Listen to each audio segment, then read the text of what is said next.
Okay, guys, if you've been following Third Time Out for the last 25 years or so, more than likely you've heard that tune or that melody. We typically close our shows with that song, which ended up being one of our most requested tunes that we do, and it features Mandola.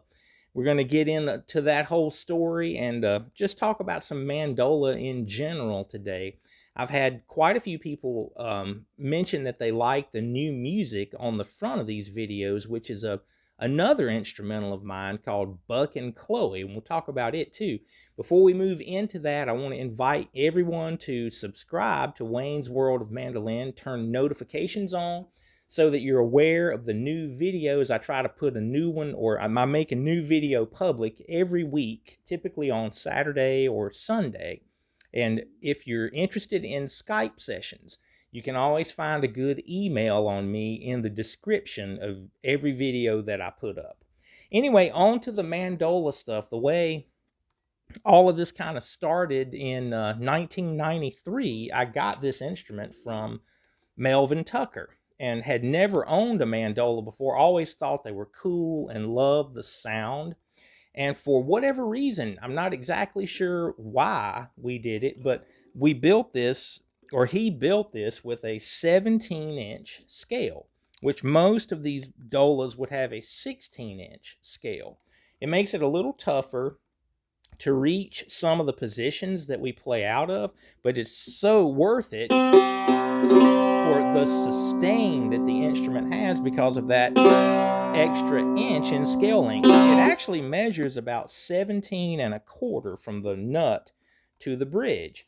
Anyway, that sound and all of that sustain, it prompted me to do some different things with tuning. At that time, I'm pretty sure Ricky Skaggs at that time was playing Get Up John on stage, which is a cross tune thing that Bill Monroe did. So myself always wanting to be influenced by the early bluegrass music, but I've never really been able to copy it. It's just not who I am. But I thought, man, I could do something with tuning, and that's in being influenced by Bill Monroe. And it's the spirit of creativity, which is what bluegrass is all about.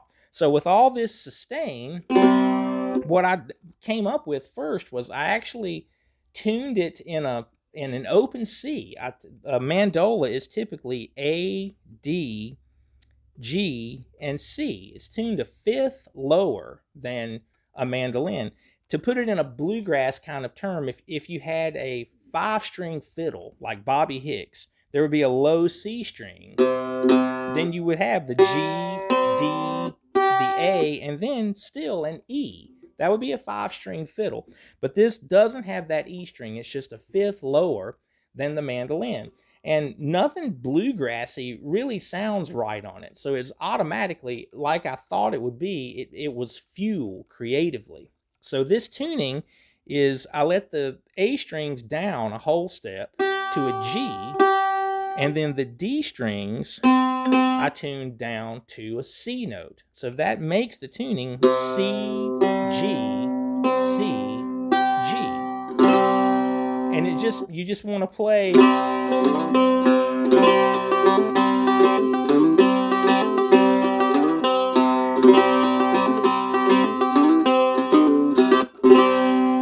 open phrases, almost like a harp or a dulcimer kind of sound, very Appalachian, but at the same time a little different than most of what we had heard in bluegrass up to that point, especially with it being a halftime feel.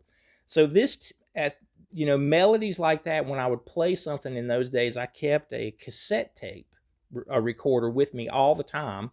This is way before cell phones, where we have those voice recorders now that you should be using on your phone to record your ideas or to just record yourself practicing so you have a reference you could go back and listen to 3 months later and hear that you've improved. Anyway, for tune ideas, I would put everything that I came up with that I thought was worth hearing again later, I would record. So that happened with this tune. I was in Nashville about to go meet my wife, or my girlfriend at the time, for lunch. And I came up with this melody, and recorded it on the cassette deck, threw everything in the car. We had lunch, and then I drove down to Atlanta to meet the bus at Russell's house. Later that night, I think maybe headed out west to Oklahoma or something, just with lack of anything else to do. And we're riding, and there was no CD player or even a radio in this particular bus. So we had a tape deck that we could plug in and listen to stuff. So I grabbed the cassette out of my there was a built-in speaker on this recorder, but I put it in the unit with the bigger speakers in it and played it. And it was one of those moments where as soon as Russell heard that, he immediately had the idea, I know, for the chorus. Maybe even the majority of those lyrics just kind of happened by the time he heard me play through the melody. I may have done it 4 or 5 times on that original demo. Anyway, that was the birth of the song, immediately making the transition from an instrumental to a lyrical song. Not long after that, Donnie Carver, our sound technician, got up, and he writes songs too and can be very comedic with his songwriting. But he helped Russell. I think there were 3 verses at one point, and then they narrowed it down to 2. But basically, the 2 of them had the lion's share to do with the lyrics on the song. That's how it was born, and we almost didn't record it because it's a halftime feel, which was kind of outside of the Bluegrass box for those days. But the record label, Ken Irwin at Rounder, heard the tune and liked it, so we recorded it, and it ended up being a title cut and one of our most requested songs. But one of the reasons I'm really glad to be doing this video is I get more questions about that song and what's happening with it than anything else that we've ever recorded. Somebody will come up a lot of times to our record table, but even like if we're on stage tearing down our in-ear monitor rig, somebody will come to the front of the stage and say, "Hey, what was that big mandolin that you were playing?" Or "How did you have your mandolin tuned?" And this is, trying to explain that tuning in a moment like that can be, you're glazing over the top of it. Now I'll be able to send those people to this video and they can kind of get the whole story. So the other tune, Buck and Chloe, that's the name of the song that is the intro music for the series of pictures that I have that runs in the front of these videos. That melody was inspired by a series of books called Left Behind that were released in the early 2000s, maybe 2002 or something around there. There were 7 books in this series, and 2 of the characters, Buck and Chloe, were among the people left behind after the rapture. It seems like Buck was an airline pilot. Maybe some of you guys remember those books, but their characters and the storyline, what they were going through, this melody somewhat painted a picture or felt like it could be playing in the background of some of the scenes that I would envision as I read those books.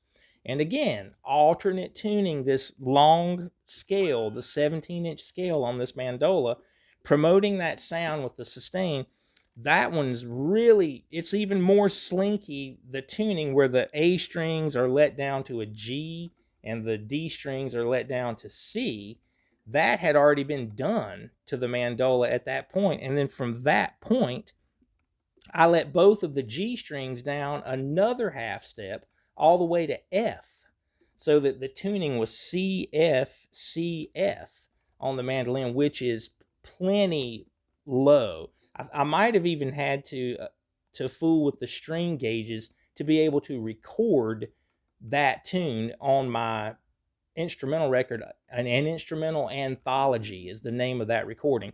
But anyway, that low F really was temperamental because it's slinky, but it has that breathy sound. It was really fun to play, and I thought everybody on the session did a great job. There's not really anything improvisational happening very much.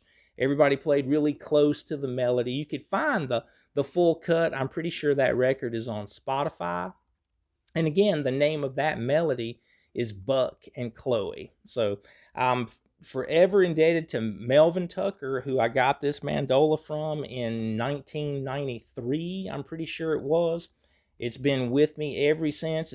It's been on every gig. I just really haven't played it as much as I would have because it needs to stay tuned like this. It's so temperamental to try to run those strings back up. I even have the truss rod set for this particular amount of tension. But anyway, that's the story, and that's how the mandola ended up as part of our music. And then, of course, we expanded on that. I used it on some really clever lyrics that Becky Buller wrote for Angelina Baker. We came up with a neat arrangement for that featured the mandola.